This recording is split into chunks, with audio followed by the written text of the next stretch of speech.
Welcome to Plato's Cave. I'm Jordan Myers, and I'm a master's student in philosophy at the University of Houston. You're listening to a reading group episode of the show, which means that in this episode, I discuss the wonderful and ever rereadable paper by PF Strawson, Freedom and Resentment, with two non-philosopher friends, Adam and Giffen, because philosophy shouldn't just be for philosophers. So in this episode, as I said, this is part 4 of the Moral Responsibility and Free Will series, and this is where we get into the objective and reactive attitudes. So these terms were coined by PF Strawson in this paper, again, which is infinitely rereadable.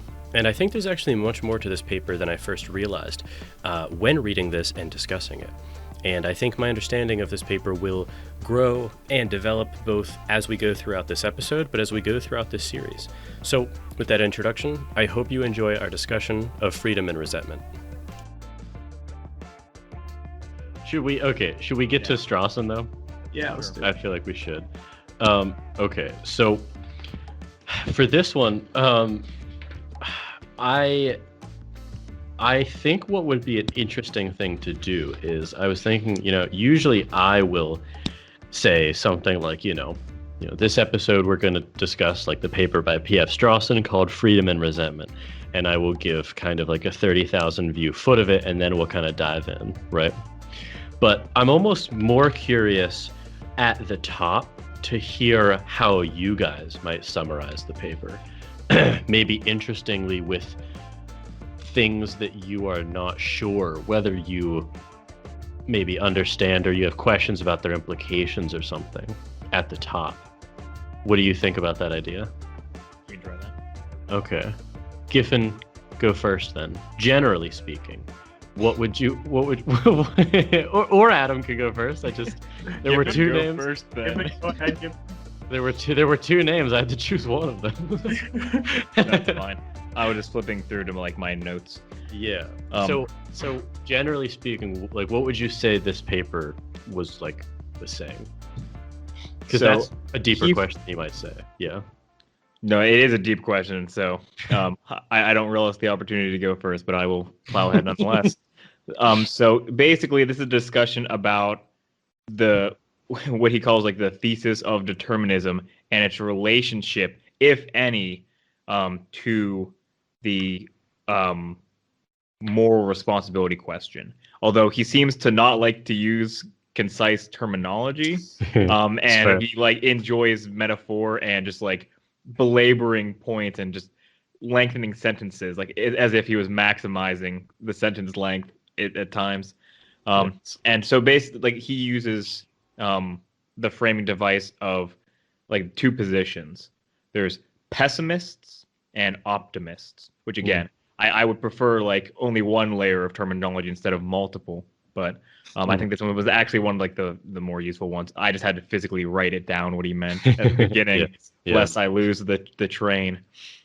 So pessimists believe that like I formulated it in like kind of just formal logic, and you can correct me if I'm like missing something here. The pessimist would say, if determinism, then not moral responsibility is what I have. Like there is a relationship like that. Yeah. Whereas the optimist wouldn't even like there is no relationship. Maybe not necessarily. Okay. That's how I like wrote it down at the beginning. Yeah. So it's not wrong. Correct. I don't think that's wrong to formulate it like that. But I would say maybe even in simpler terms to tie it back with the series. All he's basically doing is talking about, like you said, he has his optimist and his pessimist about the relationship between determinism and moral responsibility. Yeah. Now, he actually has 3 terms, but he doesn't make the third as explicit as the first two. He has his pessimist, which is basically, harkening back to the very first episode, an incompatibilist. So they think that, determinism is incompatible with moral responsibility, but the pessimist does that turn and says, okay, well then determinism isn't true. They're a libertarian in simplistic terms. Now, an optimist is basically a classical compatibilist of any of the sorts that we read in that summary. of Paraboom's four-case argument. There's a reasons responsive. I can't remember all of them. The reasons responsive was the one that stuck. There's a character based. Can either of you guys remember the other two? Yeah, one was with moral reasoning and moral responsibility in terms right. of like, you got like a moral framework that you operate through. You It know? was reasons as viewed through like moral reasons, right? Yeah. What was the fourth one? Can't recall. It was, I have it real quick. It was, there's a character-based account where it's and then there's the Frankfurt second-order desire account. If you want to have that desire. Yes. Yeah. Good. So that would be his you can honestly translate this as pessimist is a libertarian, optimist is a compatibilist, and he adds this third term, a moral skeptic, or a skeptic generally. That is, again, an incompatibilist, but who turns, instead of towards libertarianism, into hard skepticism on moral responsibility, a Dirk Paraboom or a Galen Strawson, for instance. So, sorry to interrupt, but continue, if you have more. That was fundamentally it. Yeah, I mean, from what I had, good. like that's like this.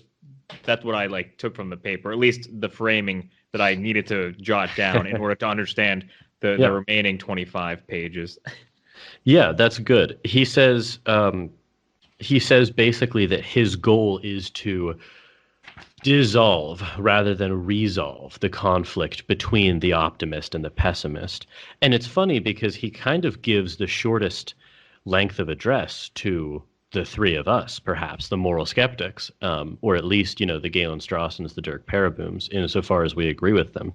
Most of his project is reconciling the pessimists and the optimists. Adam, is there anything that, like, just off the top, kind of from memory, that you would add to Giffen's opening remarks? Yeah, and he kind of like brings about concepts of kind of viewing people objectively and then, behaving in sort of reactive manners or kind of responding in a reactive way. So to kind of view someone objectively is so he first kind of introduces the fact that you can view people objectively, like children, maybe people that have schizophrenia, say, and view them as not necessarily moral agents, and kind of just recognizing their cause and effect objectively, and rather than kind of taking it personally or having like a reactive attitude toward them. But then he said we can kind of like expand that to people at large. But the fact is that we don't in, everyday interpersonal relationships, regardless of what kind of relationships they might be.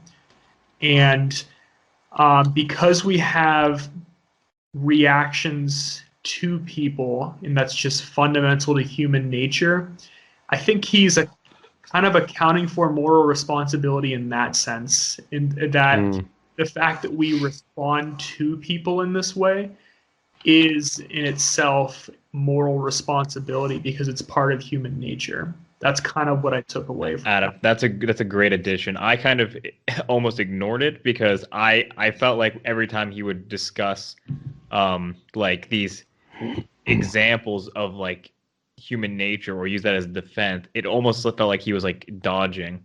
So whenever it comes to the actual like argument for like this is something we can discuss, but to me it's like every time he was like, and thus it is the human nature which we cannot, no like 3-celled like organism can deny human nature. I was like, come on, man.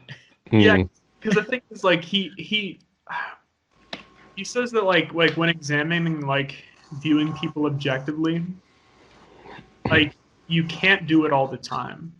And it would be, in a way, almost psychopathic to do it in nature, to view people objectively all the time in all your interpersonal relationships. Yeah, I actually really did enjoy that aspect. I just didn't, I almost didn't even know like why he included it in a paper about free will and moral responsibility. Like I actually do think that is a very useful frame to think about in interpersonal relationships and like psychology and sociology.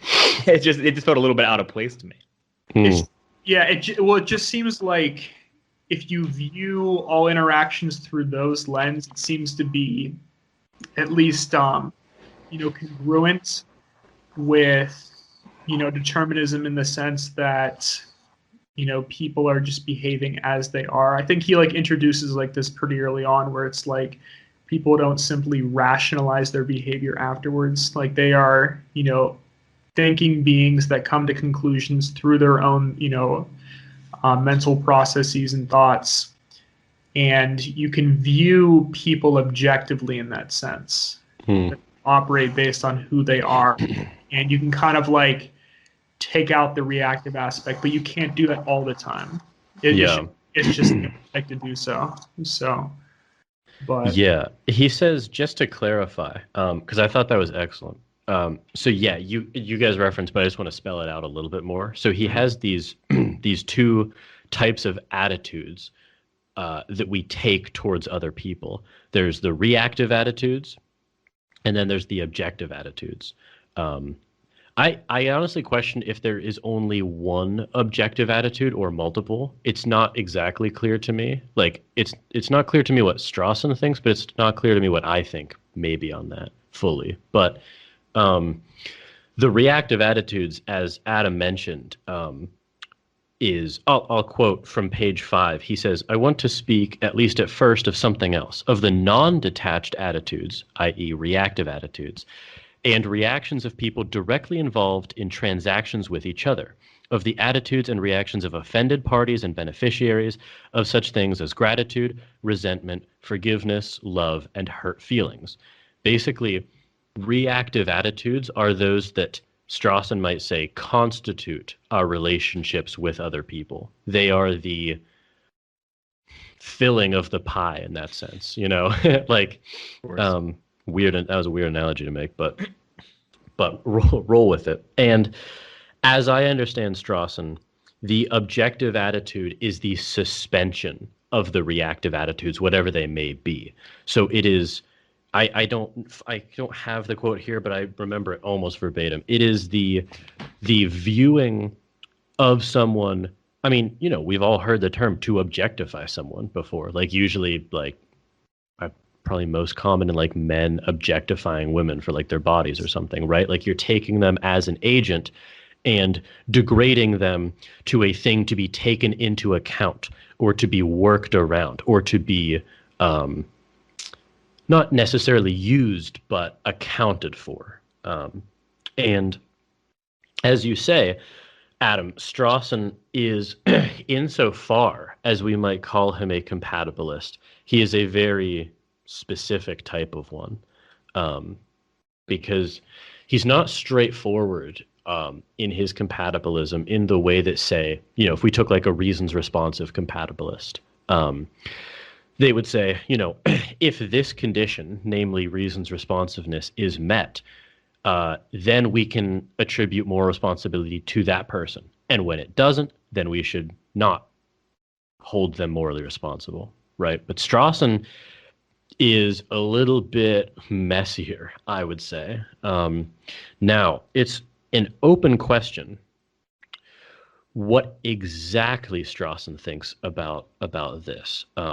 Because what's clear is that he says he very clearly admits throughout the paper that sometimes we do take the reactive attitude and sometimes we do suspend it or take the objective attitude. Now, he elaborates a little bit. He gives examples, and we'll get to those, of like when we take the objective attitude, but he seems extremely hesitant, to my view, to say when one is appropriate or one is morally permissible, right? Yeah. Now, is that how you guys see it as well? I think it kind of implies in some areas that it seems a little more obvious. Like he does choose examples, like when he introduces the concept. A child, for instance. Or a schizophrenic. Yes. Where it's like, someone who clearly has you know, serious mental deficiencies or moral deficiencies, and they don't seem to be a moral agent, and they wouldn't strike anyone as a moral agent. So, you know, I think, you know, he's kind of like choosing more obvious examples to introduce it. So I think he actually more explicitly says that we all kind of take the objective attitude. He says we do from time to time, but he's very non-committal on when we either universally do or, even more importantly, ought to. You know, he does. I don't know if he ever says we ought to. He just kind of brings you, and I thought they were pretty good examples, actually. Of I've got an times when example. you can observe yourself doing like that, but he doesn't ever.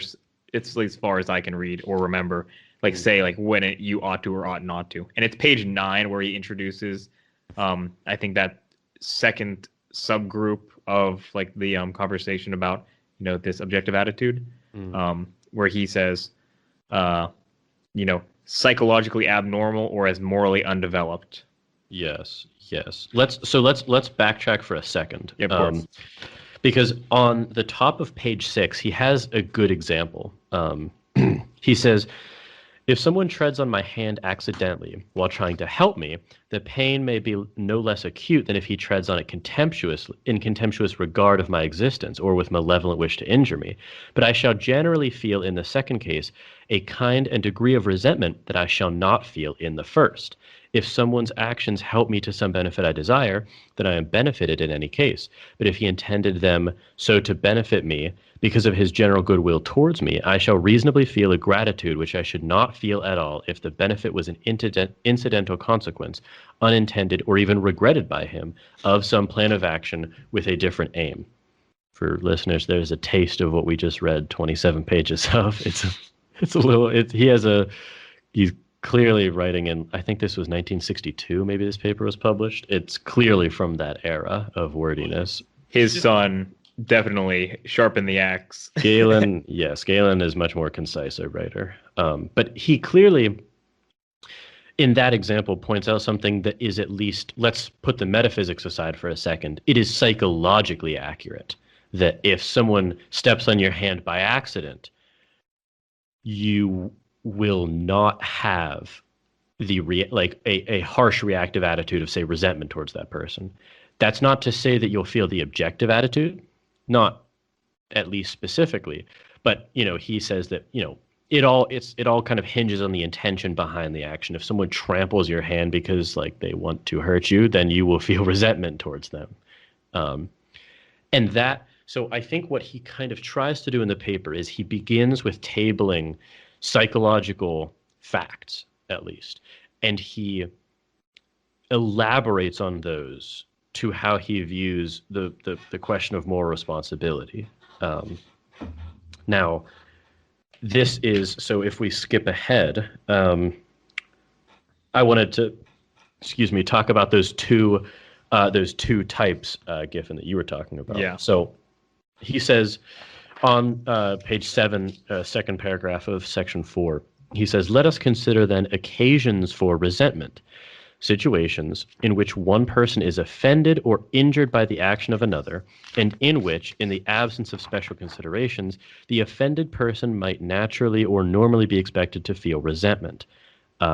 Then let us consider what sorts of special considerations might be expected to modify or mollify this feeling or remove it altogether.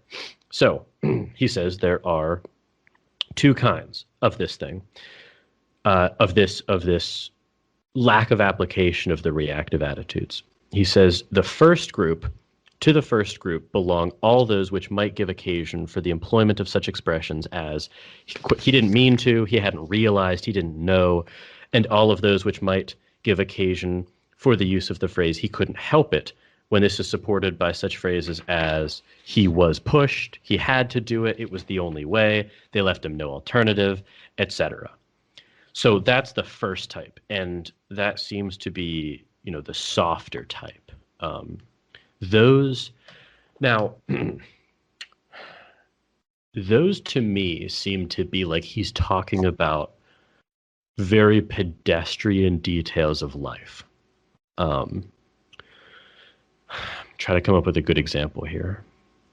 Something like, help me out. What's a good example of one of these? Like,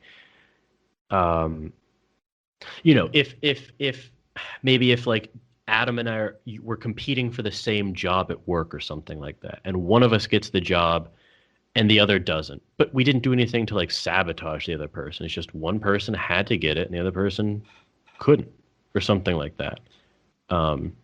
Or maybe that's not a good example. I was thinking something simpler, like, you turn around and bump into someone. It's like, oh, like I didn't intend to like, it's even better. For you to jostle your coffee. Like, I'm sorry. Like, obviously. Yes. Yeah. Something like that. Exactly. Had I like the foresight, I would not have done that.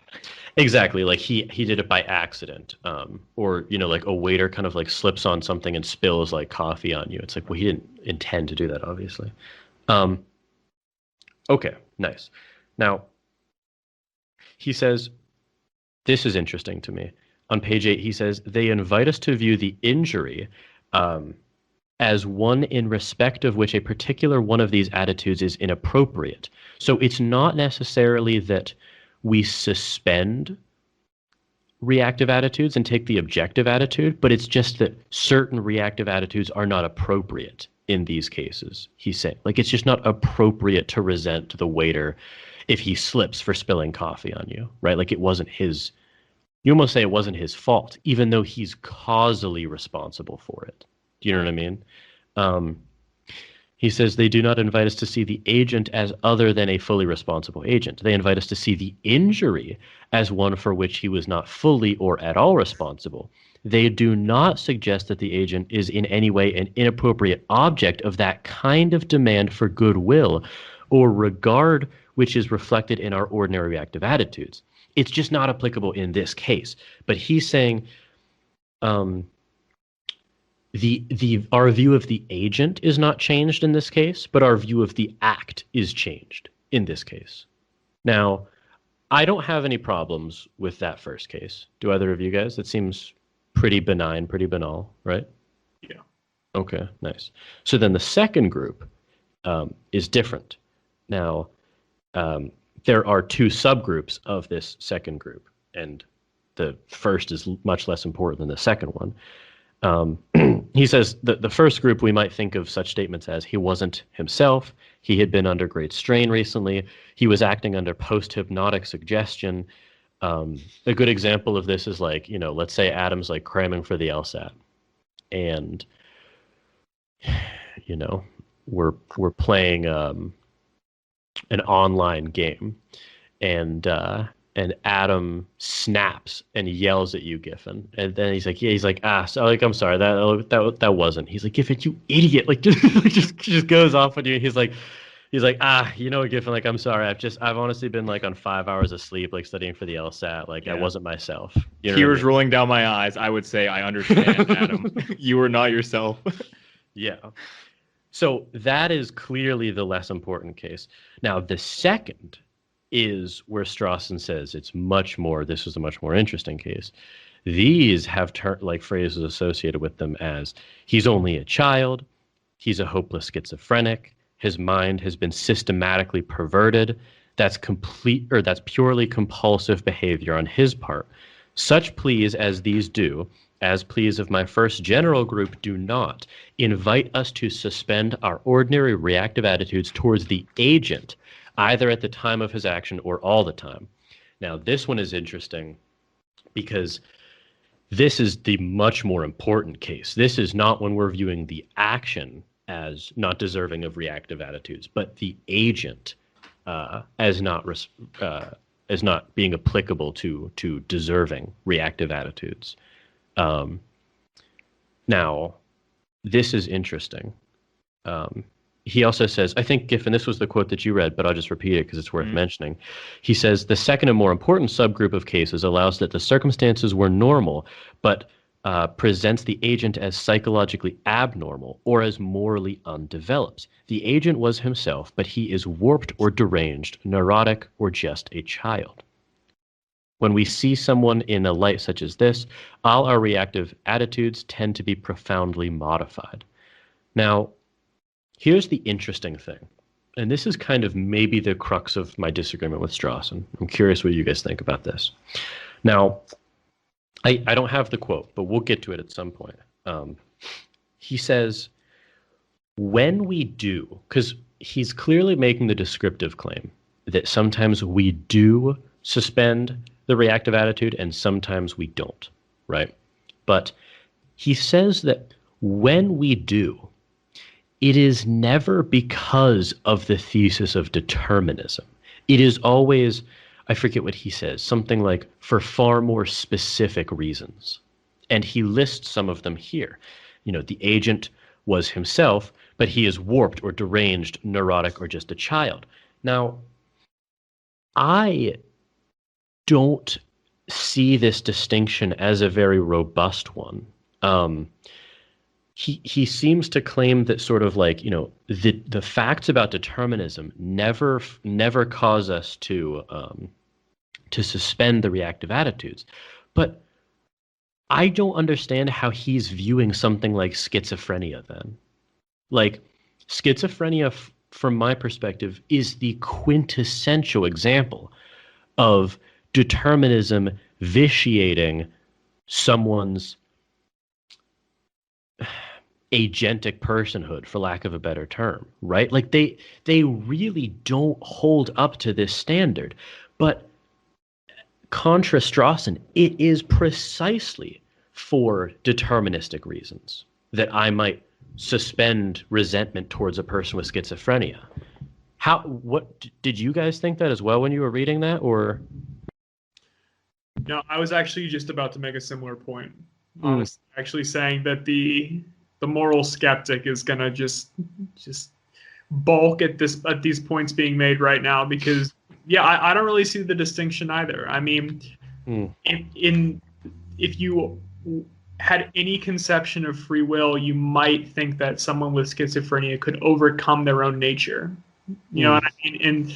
And that they would be, you know, I don't think Strawson would say that. Well, no, but he's kind of that's an entirely different thing here. But I'm saying that the distinction of like determinism versus free will here. I mean, also actually, to be fair though, like Strawson, I'm not even sure what kind of free will he believes in. Well, the point is that he doesn't see. Remember, so Strawson is explicit in saying that it's almost the debate about moral responsibility, in his eyes, it's mistaken to focus on whether determinism corrupts that, because he thinks that, right, like he boils it down to these like reactive attitudes or objective attitudes, and he says that this is the claim I disagree with, but he would say that when we do take the objective attitude towards someone, we never do it because of the general thesis of determinism. We always do it for a much more specific reason, such as they are a child, or they have schizophrenia, or they didn't mean to. Now that's an easier case because that's just pragmatics of interpersonal life, right? But that's precisely my reaction to Strawson, but like my challenge to Strawson would be like, how the hell are you saying that a person with schizophrenia is not determined to act under the influence of schizophrenia? Like, that seems to be a deterministic detail about them, and that is precisely why you're suspending the reactive attitude. So how can you say that the thesis of determinism doesn't account for that? Like, it doesn't make any sense to me. I know, I agree.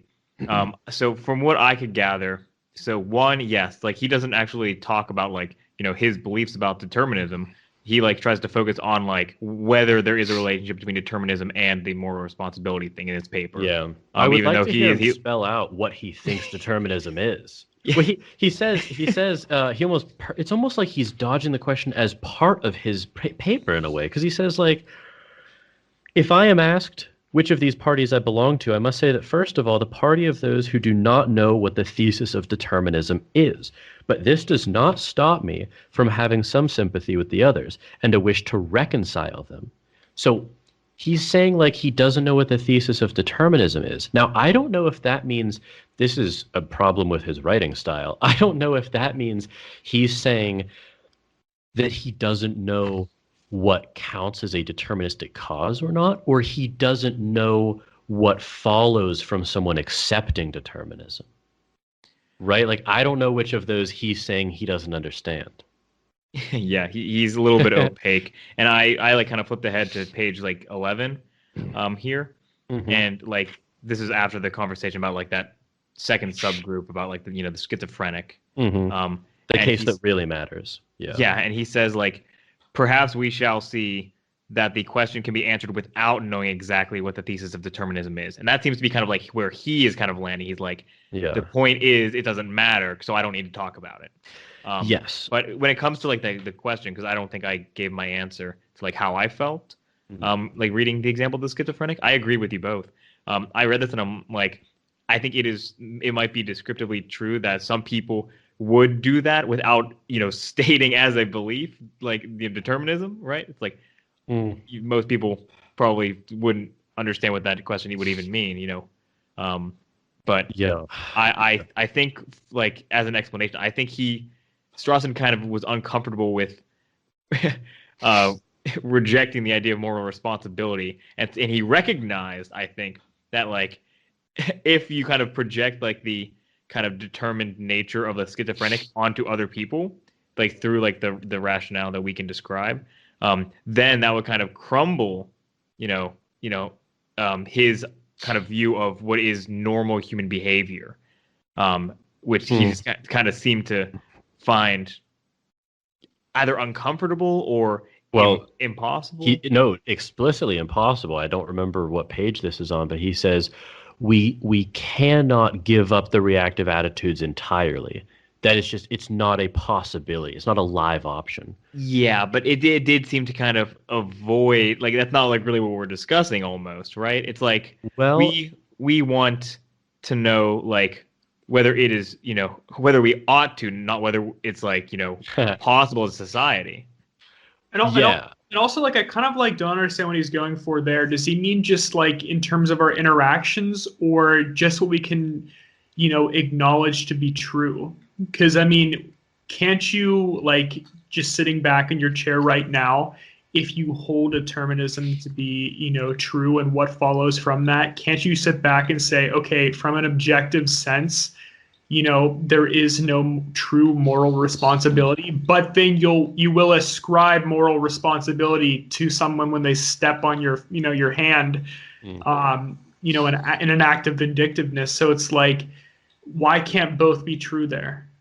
Yeah, it's a great question. And you hit on something that I was going to clarify from Giffen's question, which is he in this paper is viewing sort of the application of moral responsibility either as a type of reactive attitude or as a general view of that which constitutes moral responsibility also constitutes the application of reactive attitudes, right? So there's sort of, he likes to, I mean, as Giffen pointed out in the intro, he likes to invent his own terminology for things. But obviously, moral responsibility has a very negative, blameworthy connotation to it. But obviously, there's the converse side of all of those reactive attitudes. There's, praise. What does he say? Like falling in love, stuff like that. Now, Adam, what you said was good, because he says, this is Strawson's claim. I don't agree with it. Strawson says the practice of the application of reactive attitudes is not a practice that you can question from the outside. One can, this might be in the last section, I can't recall. He says one may critique or question or refine specific instances of the application of the application of reactive attitudes or the suspension of them, but one cannot critique the practice as a whole. Now, I don't agree with that, but that's what he would say. And I don't know if you guys read the footnotes or not, but footnote 7, he says, compare the question of justification of induction. The human commitment to inductive belief formation is original, natural, non-rational, not irrational. in no way something we choose or could give up. Yet rational criticism and reflection can refine standards in their application, supply rules for judging of cause and effect. Ever since the facts were made clear by Hume, people have been resisting acceptance of them. So basically, he's drawing an analogy to induction not being like a rational way to form beliefs, in the sense that like it can go wrong. Or I'm sorry, it's not irrational, but it's like Strawson is saying you can question whether or not induction is a kind of robust way to form only true beliefs. But you can't help but do anything but induction in your real life.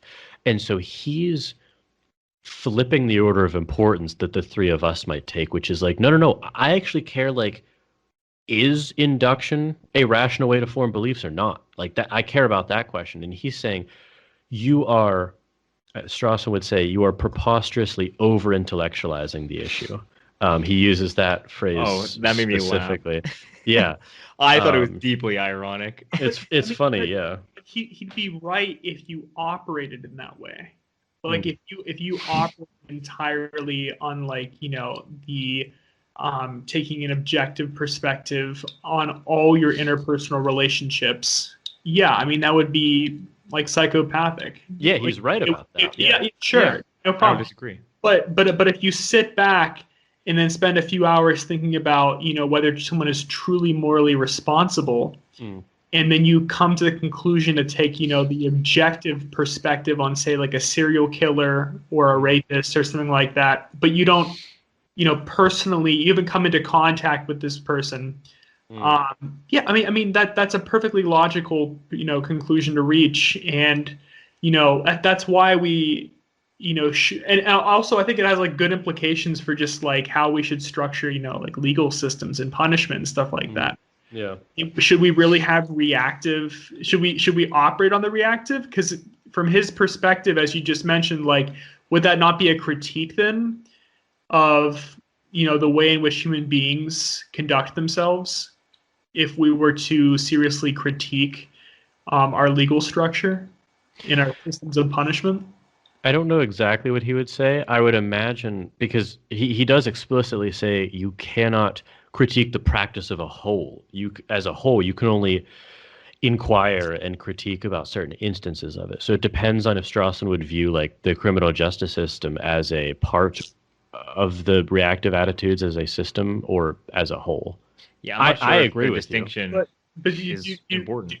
Yeah, do you get like my point though there? Because like yes, no, I get it. Yeah, I was just saying what Strawson would answer as. Because if we said that, okay, if we operated on this system, you know, of kind of viewing people in a reactive sense, you know, in kind of, you know, levied punishments accordingly, well, then we'd be getting something wrong if we take determinism, you know, to its logical conclusion regarding moral responsibility. Wait, say that again?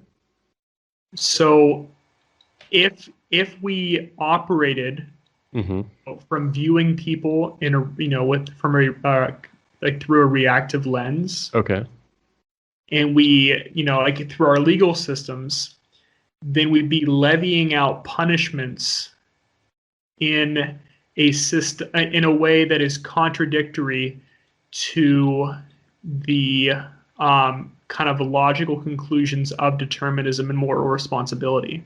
He would say that question's confused because I'm not saying that I think this. Strawson would say that question is confused because the thesis of determinism does not imply that we either should in all cases or shouldn't in all cases take either the reactive or objective attitude.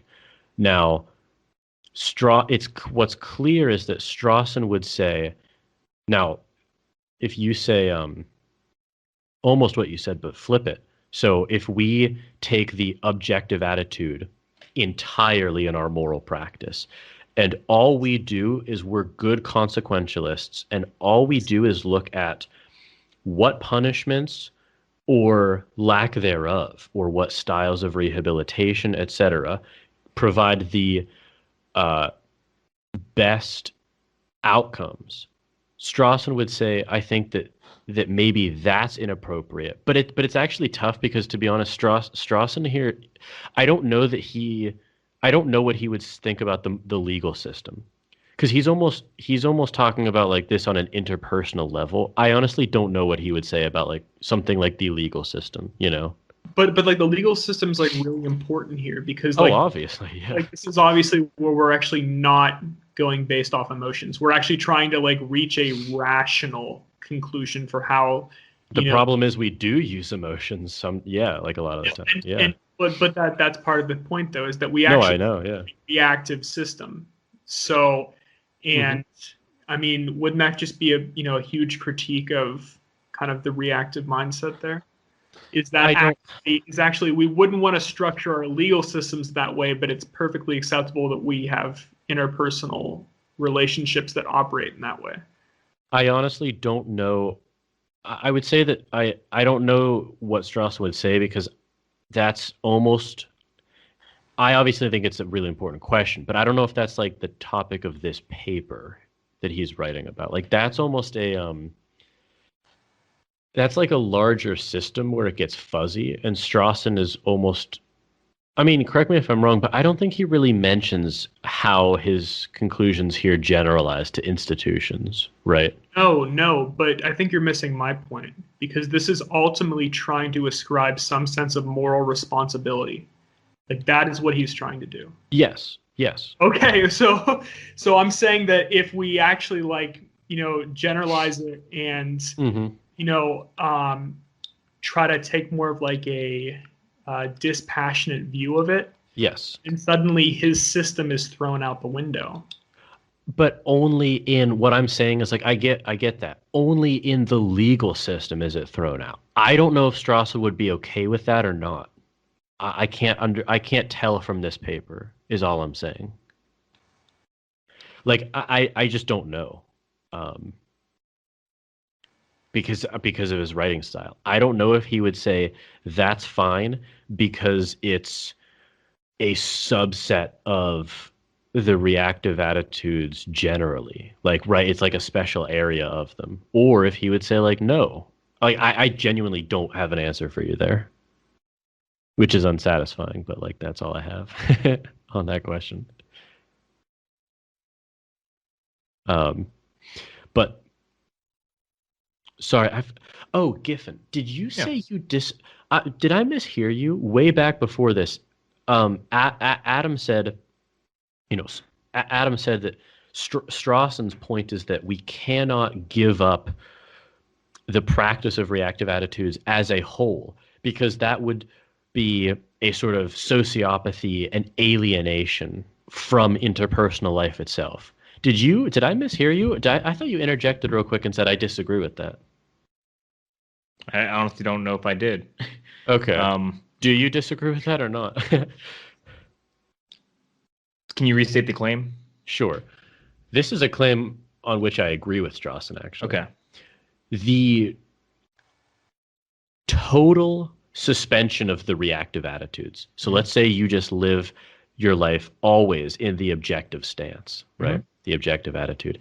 Strawson says that would be synonymous with a cancellation of interpersonal life. It would be an alienation from everyone in our lives, and would be akin to some sort of sociopathy. I whether or not I believe kind of depends on what we mean by isolation. Okay. I think. Honestly, I wasn't prepared for this question, so I'm kind of freeballing it. Well, I mean that's what, we don't have scripts for this, but yeah. So let me try to embody Strawson here. If you take the objective attitude, sure, totally and always towards everyone in your life, you would cease to have these deep relationships that are constituted by kind of almost lapsing into these reactive attitudes, being embarrassed in front of someone, or resenting someone for hurting you on purpose, or trusting someone and maybe having that trust Adam, you're muted. We're like in a relationship, like appreciating someone. Like wouldn't be able to appreciate someone for what they've done either, because objective, if you're just viewing them like in an objective sense, it kind of goes both ways. It's not just negative things. And to clarify, let me quote from page 9.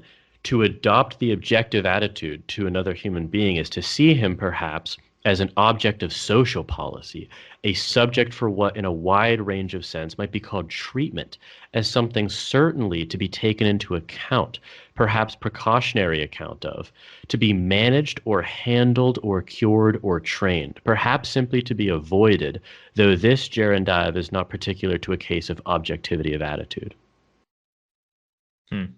What do you think?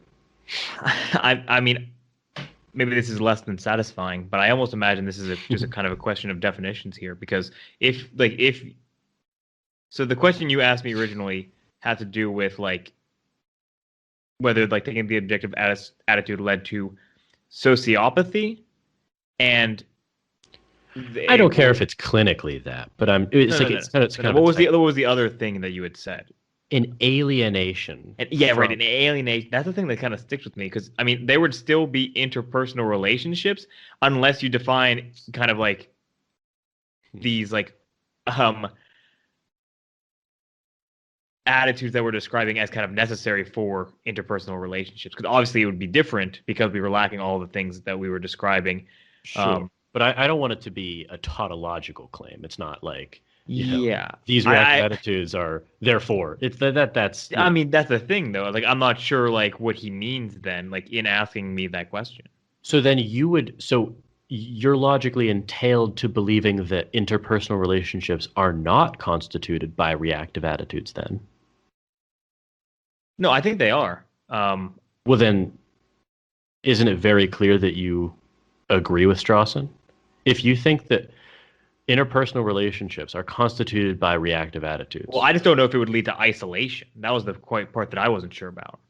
I mean, I guess it maybe isn't ruling out like the fact that we could be, essentially like robots, or like, like some sort of ant colony in a sense, where there is relationships between, but there isn't like, but they're mechanistic. No, that's exactly it, Adam. That's actually a great analogy. I was trying to think of some sort of like, I wasn't Machiavellian saying that, kind of perspective, or like political realism taken to an extreme, like where we connect frequently, and like commonly with many people, but very rigidly towards goals, right? And very much objectifying. Like obviously, but I mean, my question was, I don't know if that would be constitute like isolation in that case. Well, think about it. Maybe I'm hung up on that word specifically. Well, it would be sort of an interpersonal isolation. Like, I'm not saying like physically people would disappear. Do you know what I mean? Like, obviously, like physically people would still be there, but you know how I can imagine a world where there's a lot of communication between like individuals, to the extent that there are individuals,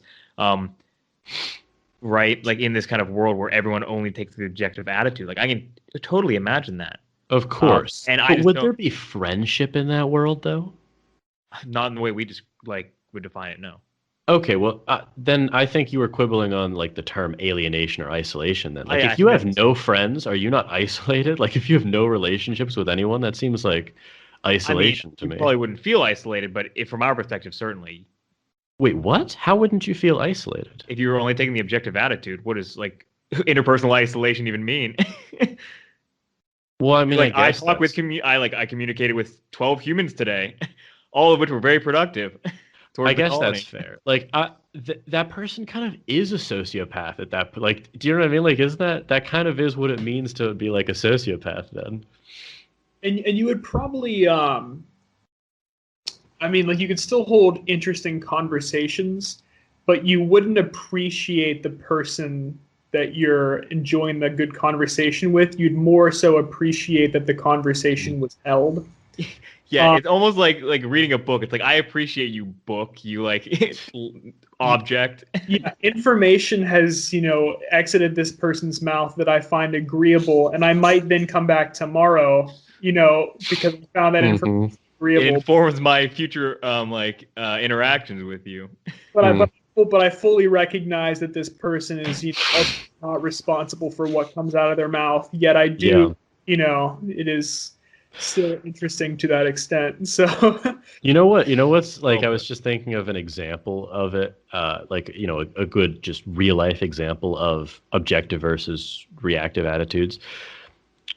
A friend of mine in college was at a party at one point, and it was in his house, and his roommate. There was like a guest at the party, and the guest, said or did something very insulting to like one of his roommates, and his roommate clearly took the reactive stance and they started to fight. And my friend could have taken either the reactive attitude and sort of, for lack of a better word, reacted to that and, joined the fray, hated this guest for like starting the fight, you know what I mean? Like damaging the house. Or he could have taken and did take the objective attitude, which is to, like Strawson says, kind of look at degrading these people from agents towards things to be taken into account, right? It's a situation with chess pieces to be dealt with. And right. So, thus suspending his reactive attitude to really resent and in this case physically punish with his fists the guest, starting the fight and causing the issue, and separating them, and without seeking kind of resentment or revenge, just pushing, like getting the guest out of the house, for instance. Right. Like I that's in my mind, that's a great example of like a difference of the attitudes. That actually is a pretty good one. At that point, like your friend, like I guess the host in this case, the third party, would almost view it like like the reactive like friend there almost, it's like, why are you getting mad at this vacuum cleaner that like started like going haywire, right? Yeah, like, yeah. Purely an object. It's like there's no need, like we're going to take care of the situation Yeah. in a very practical sense, but there's no need to go to fisticuffs with like the Yes. vacuum cleaner. And I agree with Strawson that when you view your friend in that scenario with the objective attitude, he is degraded from your friend to something to be taken into account with. Now he gets reinstated as your friend, afterwards when Never. And that's like, I think that's the cool part about this paper is, we do vacillate between like the objective and the reactive. But your friend, for lack of a better term, gets like reinstated as your friend after, the danger to the house or the danger to like people has subsided, and you either what? I was going to say, because in my mind, it's like, I don't know if they would be reinstated until they were not drunk. Well, no, but it's not about them actually. It's about when let's say like the disturbance is settled, people have been kicked out or whatever, and it's just like you and not you, but like you and your housemate left, Sure. Right? He is returned to the status of your friend if you have reactive attitudes towards him. Let's say you're really concerned because he took a really bad punch, right? And his like jaw's messed up or something. Then you do return to the reactive attitude. Or let's say you're really pissed at him because he kind of started the fight, or he should have known better. Like, dude, you can't fight in our house or something, right? The moment where you take the reactive attitude of any type, remember these are positive or negative towards him, he is reinstated as your friend in that moment. Okay, interesting. Away I originally took the kind of perspective of like the agent's condition changed, right? So in kind of like a looser sense, using Strawson's example, it would be like getting temporary schizophrenia and then kind of like subsiding away. Yeah. Well, as Strawson would probably say, like, being drunk is a reason to take the objective attitude sometimes towards people. Right. And yeah. That's what I was thinking. But you said like even while drunk, like the objective attitude and the reactive attitude can still vacillate. Yeah, and it depends precisely on how you're viewing him. You might view someone who's drunk in very kind of objective terms. This is an object to be dealt with, perhaps moved out of the bar if they're going to throw up, something like that. When you realize that they don't have alcohol poisoning and you are then mad at them for getting you both kicked out of the bar, you've returned to the reactive attitudes. But okay, perhaps. I don't know. I'm thinking on this. Adam, do you have any comments in the meantime? No, I'm just still stuck on how this relates to moral responsibility. So I think it's a fair question, actually. The way that I would view it is I think that moral responsibility, this is an open question, maybe you guys have thoughts on it. Moral responsibility is either a type of reactive attitude, or reactive attitudes and moral responsibility have the same preconditions almost. So who's responsible in this case? Like in an action, like in this. Well, like I'm saying, responsibility. I would say like blaming someone is the same as holding them morally responsible, right? Sure. And blame is like one of Strawson's quintessential reactive attitudes. So I think that holding someone morally responsible is a type of reactive attitude. The same could be said for moral praise. Like praise for non-consequentialist reasons. Like you're not praising your son or daughter so that they, you kind of Pavlovianly condition them so that they try harder in school or whatever the thing is that you're praising them for, right? Like Adam, if I'm like mad at you and I like deeply like I blame you for doing something, like, dude, like what the fuck? Why'd you do this? Like this action really like messed up my circumstances. Like I'm like really angry at you and I like resent you for it. Like I morally blame you. I am attributing moral responsibility for what you did. If instead you do the same action and I view it as, like I'm not going to get mad at him because it's just not going to result in anything good, but I'm kind of like, done with him. Like our friendship is over or whatever, like if it's that bad of a thing. Like, but I don't actually resent you. I'm not like actually trying to get revenge. I'm not even actually trying to communicate with you about it. Like it's just like I just kind of move past you. That would the be erratic wind-up toy has been removed from the environment. I'm failing to see what that. What was that? Well, like that would be the objective attitude I would take towards you, right? Like I don't think you can hold someone morally responsible in the deep sense if you're taking the objective attitude towards them. So, I guess I would just like have so many thoughts on this that I don't know which one will lead to either absurd comments or full ones. We just ask, see if I can. Run more absurd. Yeah, I mean, what if I blame the sea? Like this. Yeah, that would be dumb. Yeah. Why would it be dumb? From Strawson's like perspective. Yeah, I mean, like, are we not all just like just determined?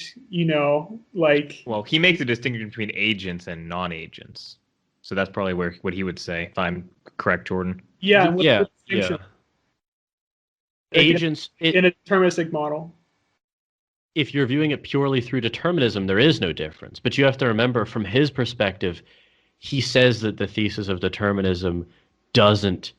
That's not what is. That's not the heuristic that he's using. Right? Okay. You got to go further into that one. Well, like, so he says he doesn't view. I think this was like at the beginning of the paper. He says, I don't view determinism as the reason for why we ever take the objective attitude. He says that it's always for far more specific reasons, like they're a child or they have schizophrenia. Now, we already discussed, I think that those are deterministic reasons. That's where I disagree with Strawson. But like, I guess Strawson could ask, like, okay, so let me just pretend to be Strawson for a second. So, like, Adam, if a 7-year-old, like, hits you, do you blame or resent that child for what they did? No. Okay, why? Well, I mean, there's like, from like a philosophy perspective, but then there's also just like from an everyday perspective that, in the sense that if I I feel like the child is operating through a moral and intellectual framework that isn't fully developed. and doesn't reflect who they will become, or it isn't a very well-defined version of who they are now. Like it's just, they're... Strawson would say you didn't mention any facts about determinism there. I would agree with you. I agree with you. I think you have reference there. Like that's why I've got two models of like. So now Strawson would say that, I know he does somewhere later in the paper add that what's interesting about reactive attitudes is they are a type of moral communication as well, which is an interesting thing. And that, like, it's weird. When I first read this paper, I reacted like very negatively to it. I thought it was kind of dumb. Like I didn't think it said a whole lot. I'm now at the position where I think this paper is interesting. I don't agree with most of it, but the lens of kind of viewing things in objective and reactive attitudes is one I find very useful. I also really appreciate several points that Strawson makes. I do actually think that, like, first of all, his descriptive claims I do find true. Sometimes we do take the objective attitude and sometimes we do take the reactive. Like, that's just true.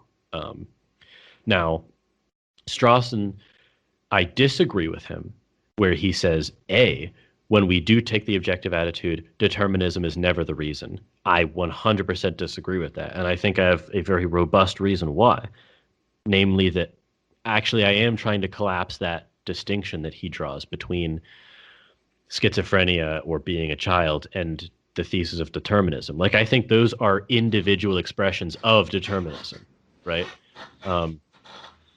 But I also think that Strawson makes a great point about you can't live a life that is fully just comprised of objective attitudes towards people. Like, it just doesn't work. You know what I mean? Like, if I, like Adam, like, imagine if I viewed you 100% of the time with the objective lens. Like, if you were always just this sort of like thing to be dealt with, like this, you were like a lamp essentially. Like, it was, you know what I mean? Like, do you share my intuition that is essentially a cancellation of our friendship at that point? Yeah. Okay. So I think that's like a deeply wise point too. I also agree that, oh, shit, what was I going to say? I also agree that reactive attitudes are a type of moral communication with each other. Like, if I express strong negative reactive attitudes towards Giffen for doing whatever, right? For breaking the door handle on our porch, right? For a random example. Hypothetical example, sure. Like, if I actually am like really mad at Giffen, like, you shouldn't have done that. Like, why don't you think? Like, if I'm using go on, yeah, you idiot. Like, this is like reactive attitudes expressing themselves as moral communication, and like, it's maybe instructive to think of times where you've taken the objective attitude with people. Like, I'll use an example.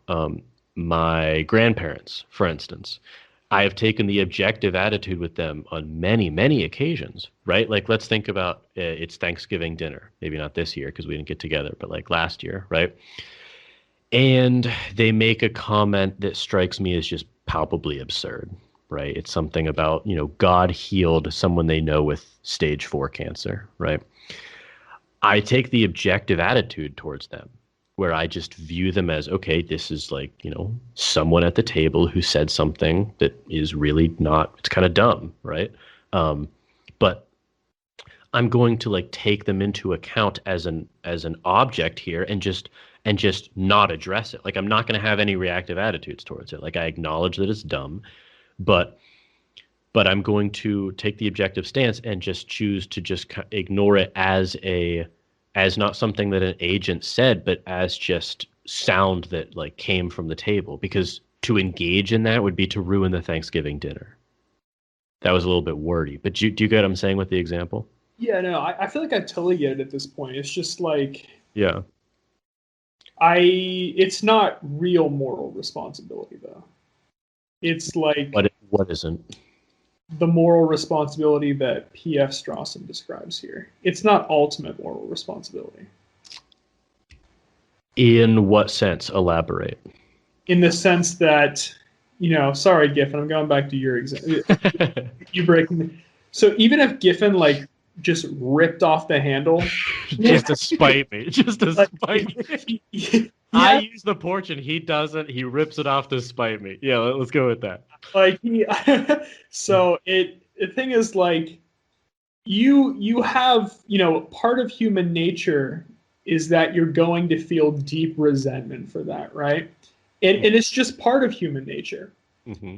But if you really did step back and let 5 years pass and just revisited Galen Strawson's paper, mm-hmm. you'd have to concede that ultimately Giffen was just acting based on maybe it was his day at work, maybe it was just, it was the environment, it could be who he is. It was just everything together, leading up to him ripping off the handle to spite you right there.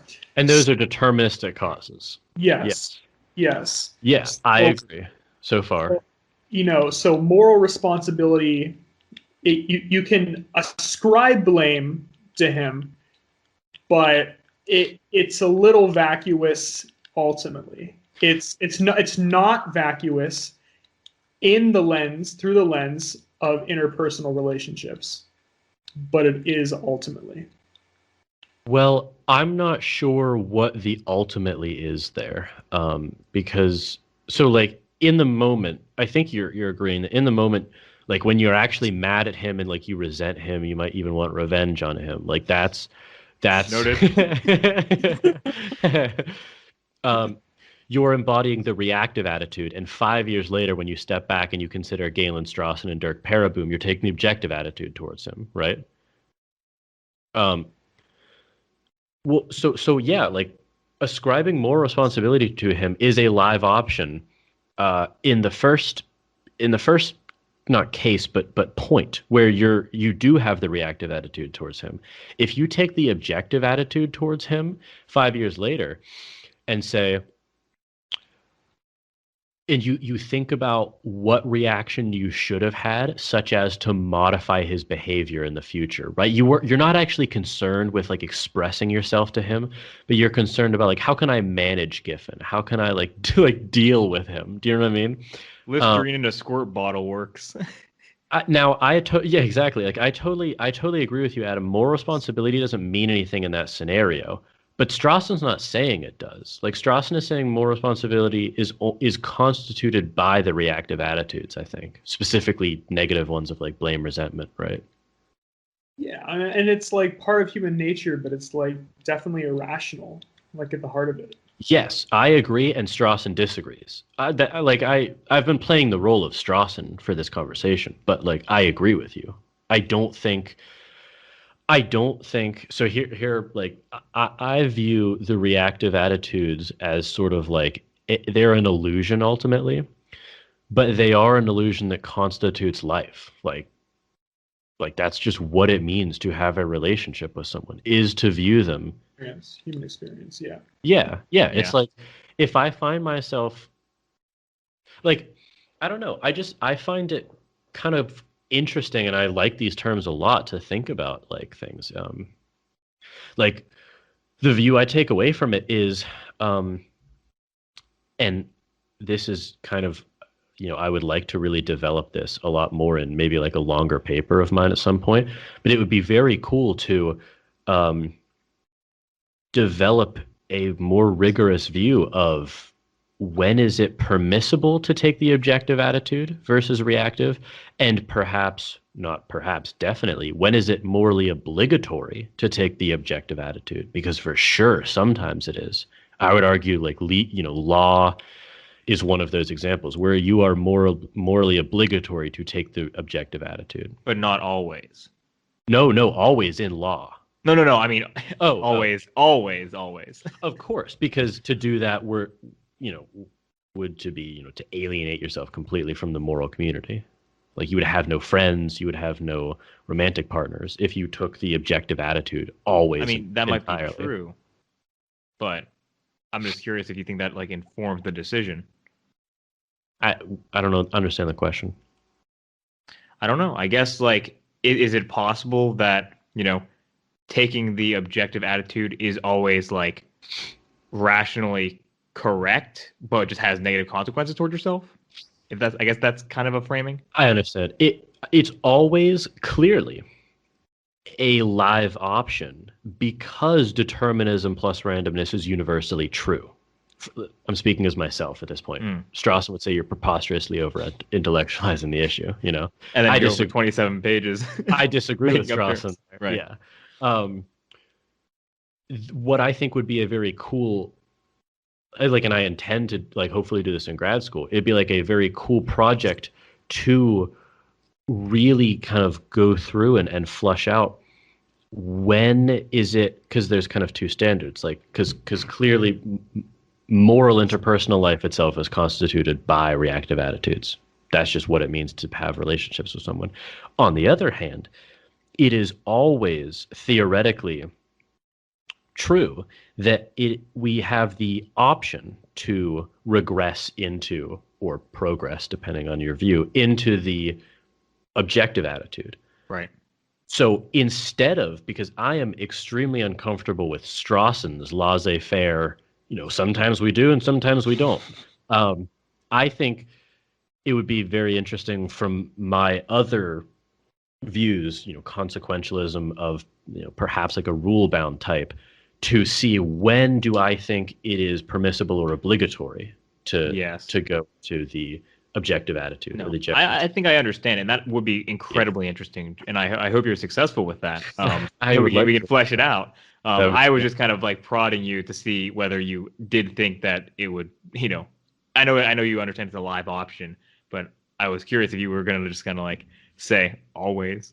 No, of course not. I mean, the funny thing is that like if I actually I would hope I would, well, not hope but predict that would almost that would have to very much sour your view of sort of our history as like friends, and you know what I mean, like. If you were like, I've never stepped away from the objective?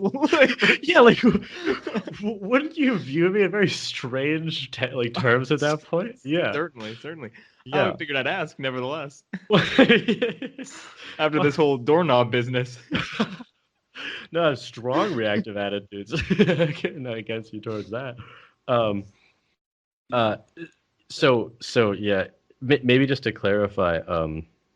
For Adam, on page 13, he says, our adoption of the objective attitude towards the abnormal is the result of a prior embracing of the belief that the behavior or the relevant stretch of behavior of the human being in question is determined in this sense.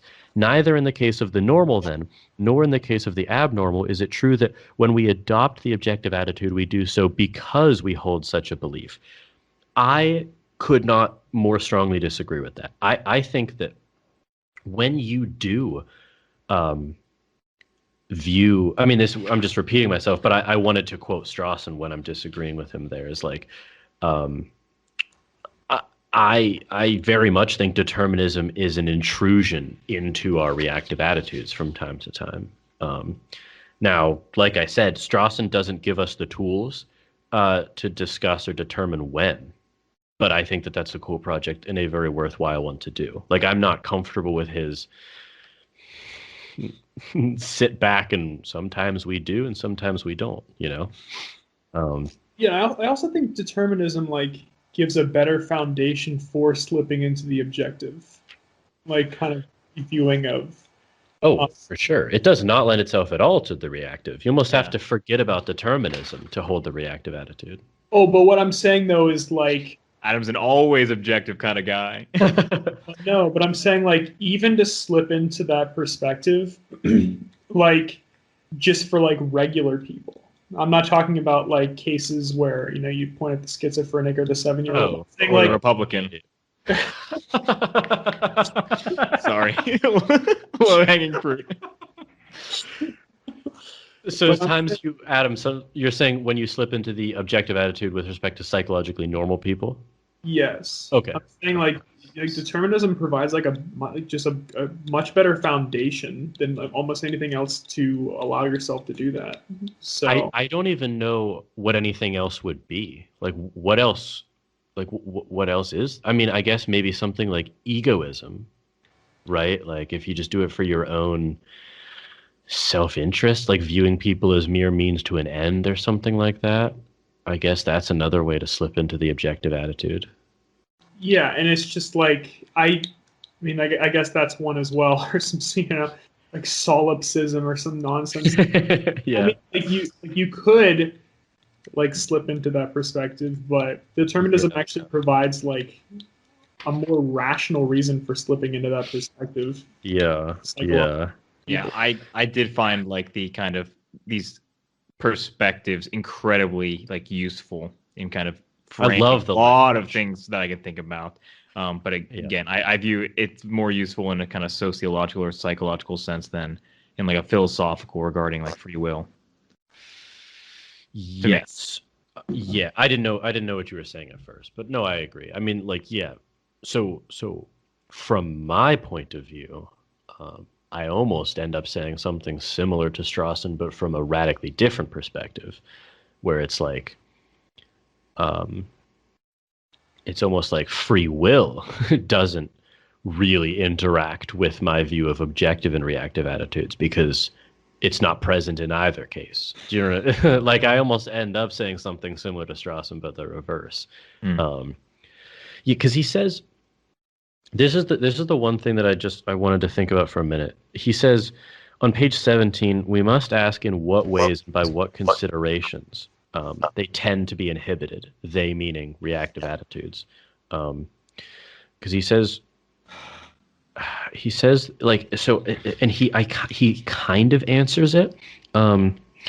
At the very bottom of that page, he says, but suppose we see the agent in a different light, as one whose picture of the world is an insane delusion, or as one whose behavior or part of whose behavior is unintelligible to us, perhaps even to him in terms of conscious purpose, and intelligible only in terms of unconscious purposes, or even perhaps as wholly impervious to the self-reactive attitudes I speak of, wholly lacking, as we say, in moral sense. Seeing an agent in such a light as this tends, I said, to inhibit resentment in a wholly different way. It tends to inhibit resentment because it tends to inhibit ordinary interpersonal attitudes in general. This is my problem. I'm not understanding why. He's almost saying that this is how he sees things, but he's not saying why. Like, he says what it's not due to. Like he says it's not for deterministic reasons. They're way more specific, but that's all I get from him. And I want more. Like I want more of a moral theory than that. Yeah. I found what are you laughing at? Giffen's always very quick to criticize PF Strawson's writing style. Every time someone's mentioned like how turgid the writing is, Giffen's like agreed. It was like the writing style. Like I did not. I'll be frank. I mean, do you guys disagree? No, I don't disagree at all. No, I took very reactive attitudes when I was. You did. You slipped into the reactive attitude towards Strawson. He said, okay, what about this? I have this highlighted. He says, I remarked also that the suspension of ordinary interpersonal attitudes and the cultivation of a purely objective view is sometimes possible even when we have no such reasons for it, as I have just mentioned. Is this possible also in the case of the moral reactive attitudes? I think so, and perhaps it is easier. The problem is like he develops these like views, but I don't know what they're based on, because he says it's not determinism. It's far more specific, but then he only gives us examples. They're only supposed to pull intuitions. There's not like a theoretical ground for it, which I guess is what goes back to his like preposterously over-intellectualizing the issue. Like that's what he would say to Galen, his son. Like, my son, you are preposterously over-intellectualizing the issue. But like, Galen's like, no, dude, like I'm not. Like it matters. Quote, no, dude, I'm not. Yeah, like Galen writes like a paper, just no, dude, I'm not. I don't know. I don't know. What about this? Okay, I'm grasping at quotes here, but here's another one. But what? Sorry, bottom of 18. But the motives for a total suspension of moral reactive attitudes are fewer and perhaps weaker. Fewer because only where there is an antecedent personal involvement can there be a motive of seeking refuge from the strains of such involvement. Fewer because only where there is an antecedent personal involvement can there be a motive for seeking refuge from the strains of such involvement. So that's, to me, that's saying the objective attitude is only applicable in cases where you already have a relationship with someone, but I disagree with that. Because only where there is an antecedent personal involvement. Antecedent personal involvement translates to reactive attitudes for me. Can there be the motive of seeking refuge from the strains of such involvement? So the objective attitude. I very much disagree with that. I think you can take the objective attitude, and you often do with people who you have no antecedent personal involvement with. Think about like a cashier or something. Like, I mean, you don't like you know how sometimes you just interact with people almost as if this sounds bad, but like they're not people. Like they're part of the checkout. Almost like that. I don't mean that to sound bad, but like you can almost like kind of make it sound a little better by saying like you were just distracted at the time, right? You were thinking about something else, or like you're on your phone and it's like, it wasn't maybe intentional that you objectified them, but it kind of does happen. Yeah, it's like, but also like it's not wrong that happens. Like we can't go around just imbibing the reactive attitude with like everyone we come into it's like it's not possible. Like you can't like is that actually what he's claiming though? Is that it's like the objective attitude is harder to take for someone you don't know? He says, well, let me just read that again then. He says, but the motives for a total suspension of moral reactive attitudes are fewer. So maybe it's a frequency claim, and perhaps weaker. Fewer because only where there is an antecedent personal involvement can there be a motive of seeking refuge from the strains of such involvement. Okay, maybe I'm misreading him. So maybe the seeking refuge part indicates that you already have some interpersonal relationship there, right? Yeah, well, he also even just says antecedent personal involvement. Like, I think that's clear. Maybe what he's saying is like your motive of seeking refuge can only be the case when you already have a like you don't seek refuge from like the cashier or something like you just you just don't pay them any mind almost. Like they don't register as like. And to be fair, like this like from the cashier's perspective, like it's the same thing. Like you can't just hold everyone who you check out with like the reactive attitude. Like you just can't do that. It's not possible. You know? At some point you just kind of drone like, "How are you? Good." Yeah, and and really, how are you? Like you can't like you can't. Let's dig down here. Hold on. You know what I mean? It's like you're holding up the line. Like you know what I mean? Like a lot of life just isn't as deep as the reactive attitudes tend to go. Well, let me finish the quote. Maybe there's something else here. He says, perhaps, because he said fewer and weaker. He continues, perhaps weaker because the tension between objectivity of the view and the moral reactive attitudes is perhaps less than the tension between objectivity of view and the personal reactive attitudes, so that we can, in the case of the moral reactive attitudes, more easily secure the speculative or political gains of objectivity of view by a kind of setting on one side rather than a total suspension of those attitudes. Is he talking about the legal case there? I'm not quite sure, but I'm reading that last part again. Jesus Christ, that's a paragraph of a sentence. It is. Just pages and pages of this one sentence. But whenever he's like starting at because the tension between, I think this might be an interesting one to kind of dig into because the tension between objectivity of view and the moral reactive attitudes is perhaps less than the tension between the objective view and the personal reactive attitudes. So he's kind of making a comparison between moral and personal reactive attitudes, which is kind of a subdivision we didn't discuss, I don't think, yet. No. I wonder, that's a great thing to point out, Giffen. Mm-hmm. So let's think of an example of a moral reactive attitude would clearly be blame for like that implies a moral infraction, right? What's an example of a reactive attitude that's not moral, just personal? Wow, what an amazing question. It's like love. Like that would be, or like affection or something like that.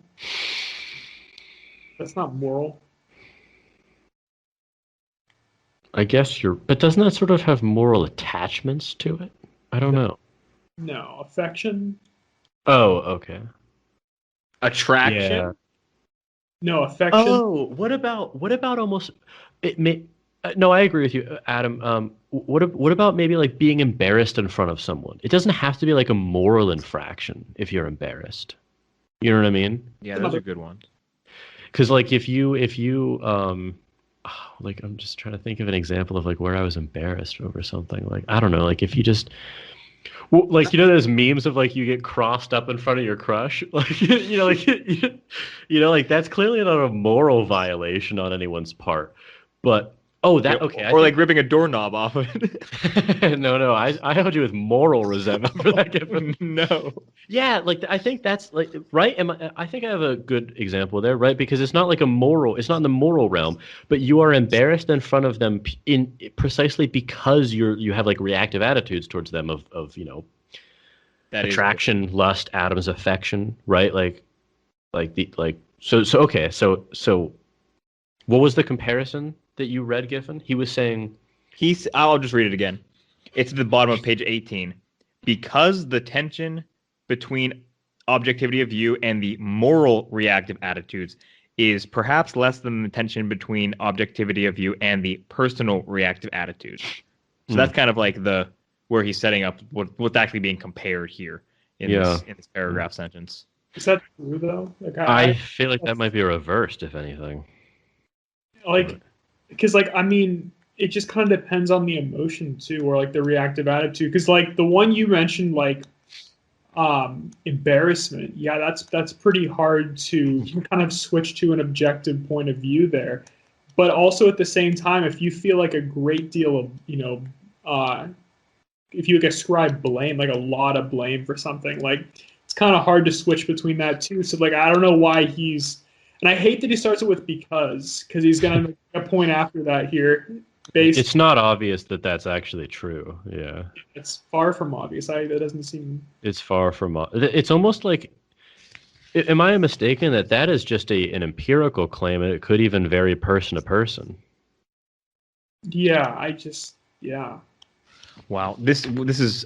I'm crazy. I'm trying to read like the sentence or the the fragment of a sentence after that. Yeah. So that we can, because this is kind of like more of a claim.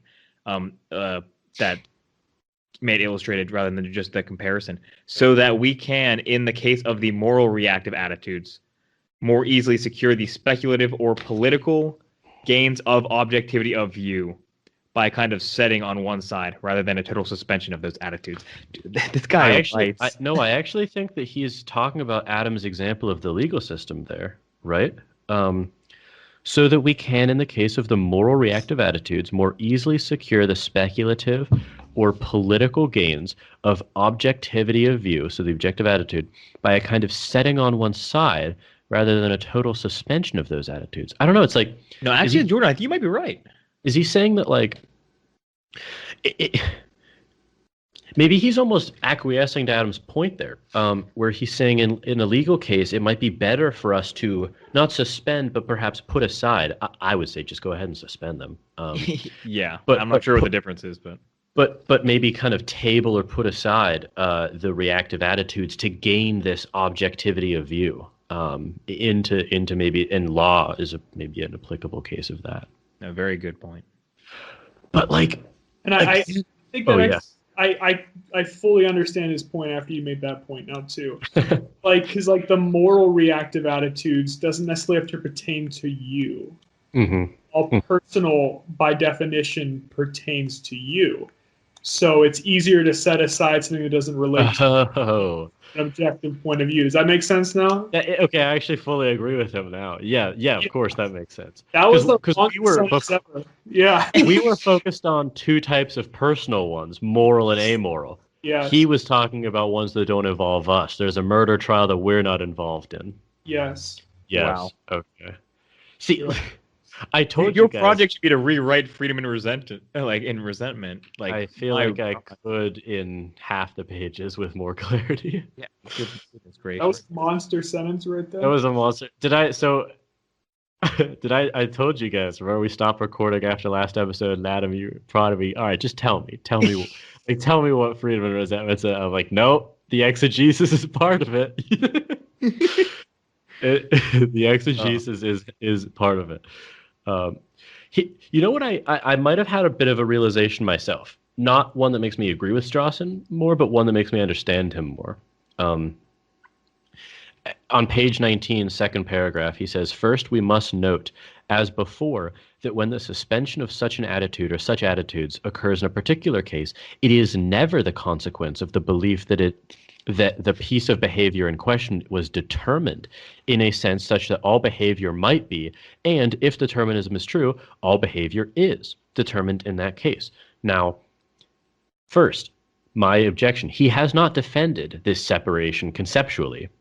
He has only kind of decreed that that's how he's viewing it. But I might think that what he could be saying, I disagree with this, but what he could be saying is that he's almost taking something like a character-based account, where if you have that view, you would view it not as an intrusion from determinism, but as something that is like out of character. Or what do you guys think of that? Like, is that at least closer to how he's kind of viewing the suspension of the reactive attitude?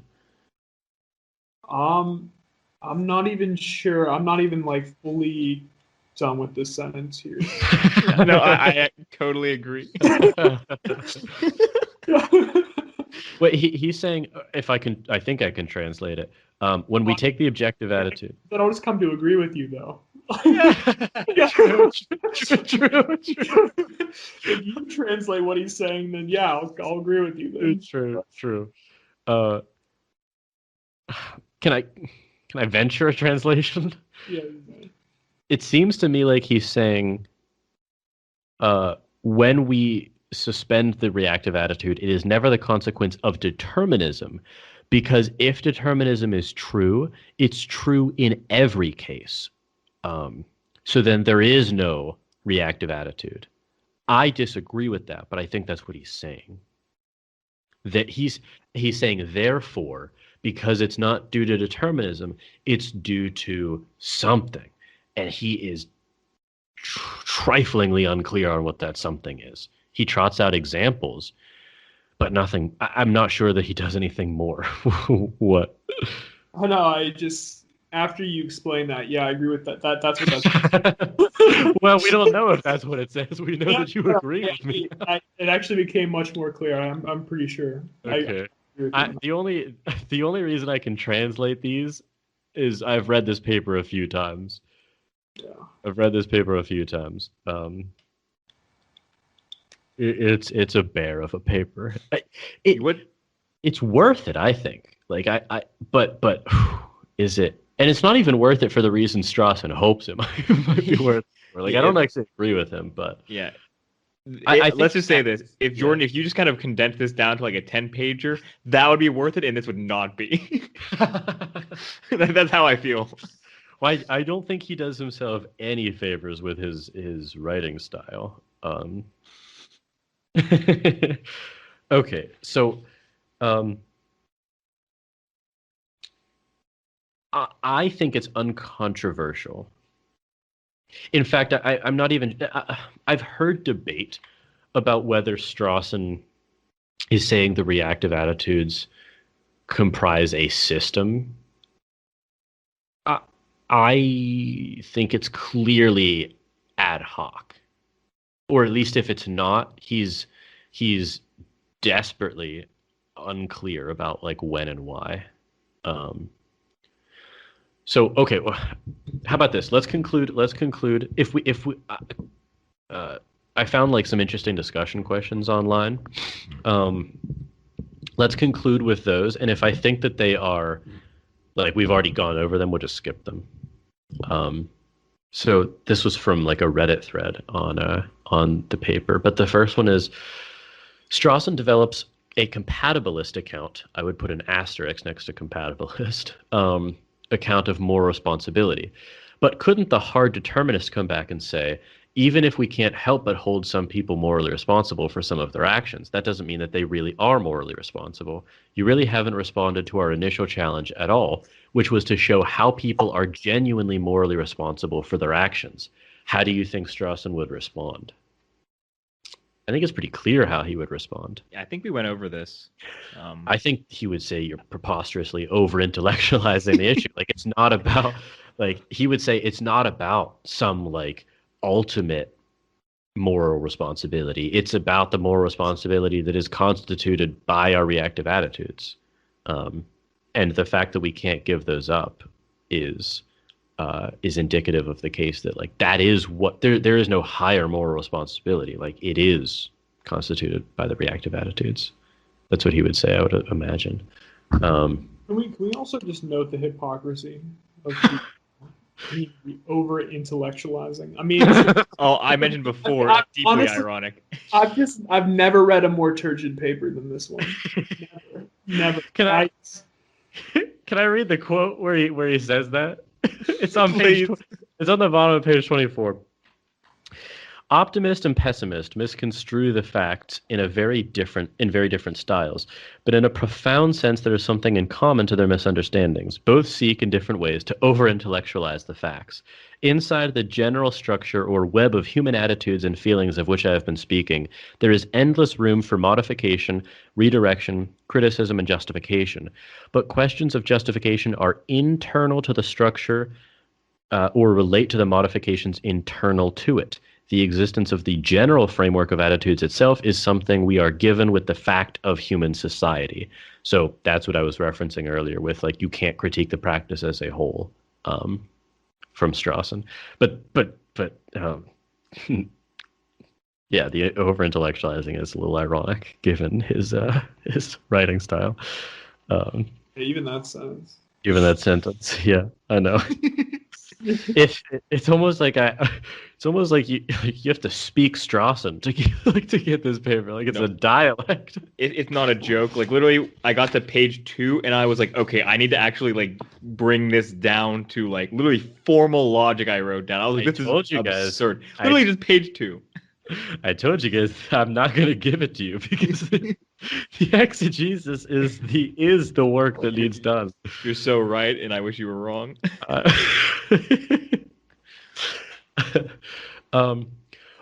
Instead of going through the rest of the discussion questions, were there any that you guys actually read and you were like, you had a strong reaction to when I sent them originally? That might be assuming you read them.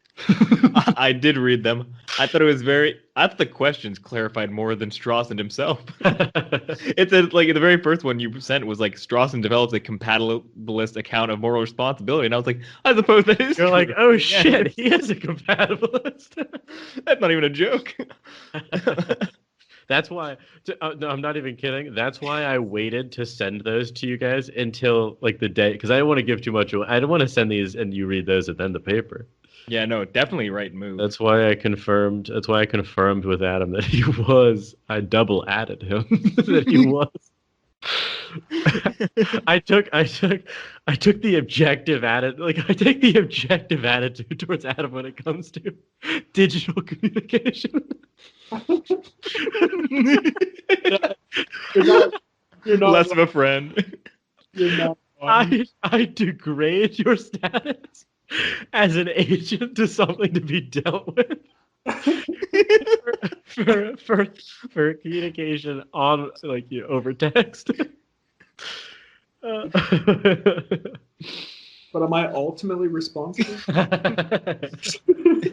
You're preposterously over-intellectualizing. So I don't know. I feel like none of the questions really jumped out at me. Yeah. So. I They're good questions, but to be honest, they're good if we haven't just done an entire like exegesis on them. You know, I think you know what these are meant for. If I were teaching a class on this, like it would have been fun to force you guys to write out responses to this or something. You know what I mean? Like that. I think that's what these are better for. I think we've answered all of these through our discussion. Yeah, these are good comprehension questions. Yeah. To the extent one can comprehend Strawson. Yeah, I agree. Is there anything hanging that I missed? I'm curious, real quick, because I think I hopefully I gave a very kind of clear view of how I'm viewing Strawson, the areas of like agreement and disagreement between me and him. Where are you guys at? Just in general with where you sympathize and where you demur. I think I finally get it. I think I finally get it because it's like I had such a kind of visceral reaction to this paper. As most do. But honestly, like once I've kind of like gone step by step and have concluded that actually we really can't critique like our reactive nature to an extent because I mean it actually defines human experience. And through that human experience, like you kind of mentioned, you know, certain like what would it be like reactive moral kind of projections like blame, like conceptions like that.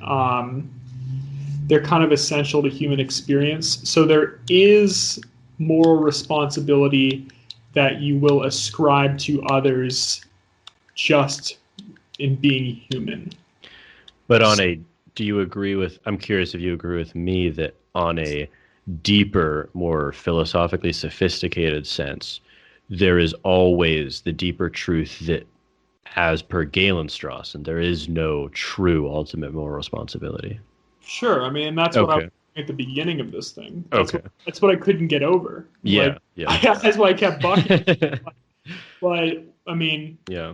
I think I'm happy to hold both of these things as true. Okay. So, actually, Adam, I just want you to clarify. Sorry. No, I'm sorry. I thought you were saying your view. I had a clarificatory question, but you go You first. can ask the clarificatory questions, please. No, are you in danger of losing yours? No. Okay, I apologize. I thought you were saying your view. I was not. No problem. Hope you don't take the reactive attitude towards me. Only objective always towards humans. Adam, I was just curious on clarifying. You are agreeing with Strawson that you can't critique the practice as a whole, but are you sympathetic with my concern that his merely descriptive state of affairs is not enough?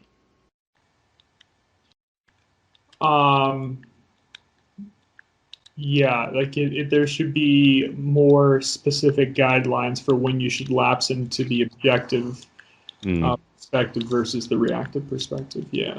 Yeah, I haven't written that paper yet, but I do have in my like undergrad thesis, I have 3 cases in which the first 2 are cases I believe it is morally permissible. The third is morally obligatory. But those are objections to an absolutist view, not fleshing out like a view in and of itself. I think that's like a very interesting project to pursue. Incredibly. Giffen, where do you stand? So I generally agree, I think, with the kind of claim that Strawson really should have fleshed this out a little bit more. And I actually do find it like very, I'm almost eager to hear what you have to say about like the kind of filling in the gap with your over intellectualization. Yes, there's much of that. Yes. But I'm not sure if I agree to the specific statement that Adam just gave, where like, and Adam, please clarify. Did you say that it almost makes it you almost can't critique the kind of reactive attitudes that we take? Giffen, I'm so sorry. You just froze for 7 seconds. Oh no! I know, and I'm sure it was a tough question to utter there. that was the most critical 7 seconds of the podcast. Adam, you botched it. only reactive attitudes from like, this end. Like you really are, you really like. If there is an ultimate sense of moral responsibility that you have now. And what was brutal was actually that was the first time it froze on me. The entire time, a question directed just at me. It was like, all right, let's try that again. yeah. So, Adam, is it true that what you had just kind of claimed or stated was that it's like coming out of the paper, you find it hard to kind of, oh man, I lost I think you said critique the reactive attitudes. Thank you. Critique the reactive attitude. You find it harder to critique the reactive. And I think you said impossible, not hard. Maybe. I don't Oh, know. well, only in the sense, like, of like the practice at large. Because, I mean, it is what defines human experience. So if you critique, you can only, if you want to critique human experience, then go at it. But I mean, like, I can't necessarily conceptualize as a human, kind of giving up much of what it means to be human. So yeah, that's where I'm at. See, at least after reading the paper, I am like, wow, this actually illustrates kind of the need to critique those. But I really think, a need. If I understand, Adam, at large, or like, do you repeat that, Adam? You buffered for us. Okay, so do you mean like, Giffen? Do you mean like the nature of kind of reactivity in general, as a whole? As a whole, or do you mean like specific instances? Like, what do you mean? Kind of both. Well, okay, so if I were to push back on this a little bit, sure. What do you mean by critiquing reactivity, as a whole there? Yeah, see, that's a good question, because I'm not sure, like, I'm understanding you exactly. Like, I guess my claim would be, after reading this paper, I feel like, the reactive attitudes, like, I feel like a greater need to critique reactive attitudes, if that is an appropriate thing to say. And I'm not sure if I can make the distinction, at least right now, between at large and just like on an individual basis. Because to me, if you're kind of like saying like, well, on these individual bases, you want to, kind of dial back reactive attitudes, isn't that kind of in some sense of like the sum is being reduced? Can I clarify? Yeah, please. So I'm imagining 3 ways in which you could critique the reactive attitudes, and I want to see if you guys agree with how many of the 3 you want to critique. Oh, absolutely. This is great. Okay. So there's the first sense, the biggest sense, in which one can ask, is it ever appropriate to hold the reactive attitude? Then there's a second way to critique it, which is to say, we cannot escape the reactive attitudes as a whole, but what is desperately important is a ethically grounded, scrupulous way of determining when is it morally permissible to suspend the reactive attitudes, and perhaps when is it morally obligatory to do that. Then there's a third way, which is, let's look at individual cases by individual cases and determine which ones we find applicable to the reactive attitude or not. I find the second and third to be projects that are interesting to pursue, the third as a byproduct of the second. How are you two viewing that? The exact same. Okay. I agree with your relationship with like the third to the second. I actually think, and I'm not super like 100% about this right now, but I kind of feel like after reading this paper, I'm like, I kind of find it interesting to critique one, or to just flesh out one, I should say. Do you think what would that look like in your own life, though? I mean, that doesn't necessarily follow, but if you have something wrong with just kind of like reactivity as a whole, do you intend to kind of like moderate, certain feelings that you, or certain reactions that you have in response to other people, like feelings of maybe pride, for like maybe your sibling, or, affection for your parents, or, I mean, do you think those are maybe not worthwhile pursuits? Or you're asking me if I think those aren't worthwhile pursuits, meaning like the feelings themselves, or like the questioning of them as reactive attitudes? So like if someone does something like, if you went home and your mom made you like a really good breakfast, right? Okay. Like in the morning, would you feel like, do you think it would be wrong on your part to, maybe feel some affection for your mother for having done that? Or is that something you just recognize that she is just ultimately just like a clump of cells that has, that has, it's nice, but you don't really feel any. Thank you, kitchen appliance. Yeah, I mean, what's She's essentially a sophisticated fridge. And oven. And yeah, she's a whole kitchen at that point. Yeah, yeah. or is this like entirely like in the moral realm for you? That's a great question. So I think that question might actually push me down to a 2.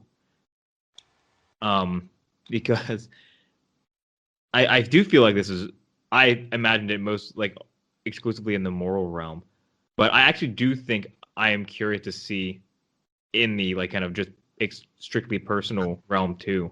Like I just want to kind of see like a fleshing out of the consequences of that. Like I think in order to say you're interested in the first project, you'd have to be willing to say that you're actually willing, or you're interested in investigating whether the reactive attitudes as a whole are something that you'd be interested in or not, right? And it's like, I follow Strawson in saying that like it's kind of preposterous to pretend that that's a live option for us. Like it's just not. Like you can't. You just can't, and therefore it's kind of, that almost is over intellectualizing the issue to actually just dive into, am I going to have any reactive attitudes? Like it's just not possible. It's just not possible. I mean, I still find it interesting. Yeah, I mean, I find the impossible interesting. Maybe I don't know how to frame this because. But I don't even. It's not that I'm like claiming like right now like I want everyone to only take objective attitudes. I simply am stating that I find it interesting. I almost don't. Yeah, that's fine. Maybe I don't even know what it would mean to like inquire into that though. It'd be like, I found that an interesting question. Maybe. So, sorry. I guess like I don't actually have an issue with Giffen's perspective on like the exploration of that idea, but I think it'd be like less of a critique maybe. Maybe that's just a semantic game at that point, but it's like I mean, is it better to be a human or a robot necessarily? You know what I mean? Like I guess you could offer a critique. Like, could you have feelings without having reactive attitudes? Like, I guess you could have feelings in the sense of like raw sensation. Like, you could like experience pain or like pleasure, but you couldn't have, deep love for someone. You couldn't have just the feeling of like accomplishment in like the presence of others, or like you just couldn't have any of that. And like, I don't know. I mean, I guess maybe I should say, insofar as one is an interesting project, it could be an interesting project from the grounds of, maybe I take it back in the sense that you could look at it from a Galen perspective and say, are any of those ultimately robust? I just find the answer to be almost uninterestingly no. Like, obviously they're not. Like, we're all just determined. Like, plus randomness, that's the sense in which we have no libertarian free will. Yeah. Maybe I was too quick to say it's not interesting, but okay.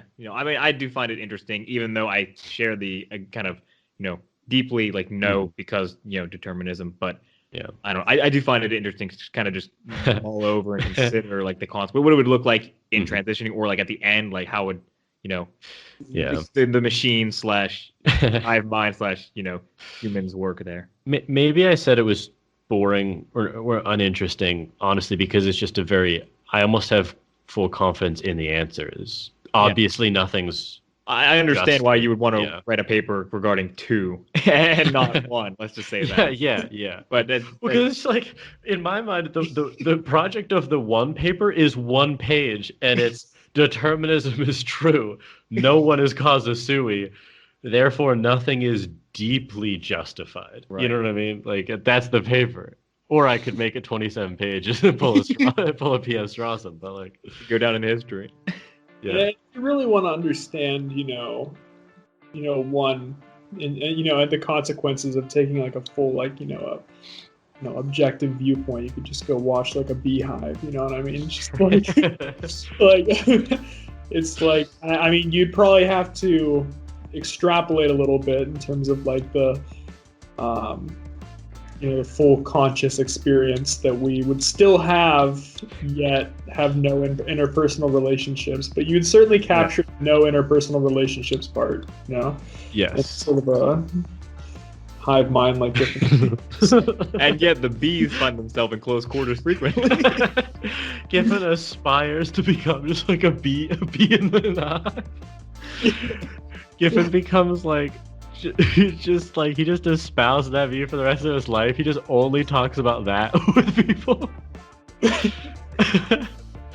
I wish I had no sense of affection or love. That's exactly what I said. Thank you for the.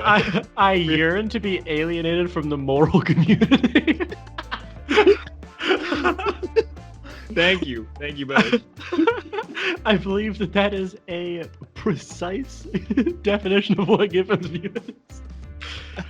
More eloquent than I could ever put it, but yet incredibly true. We should wrap it up. This is one of my favorite episodes ever, though, by far. I honestly feel like I understand Strawson more even now than I did after reading it for the third or fourth time a few hours ago. Like I actually like this deepened my understanding of the paper in a great way. I think this was definitely one of my favorite episodes.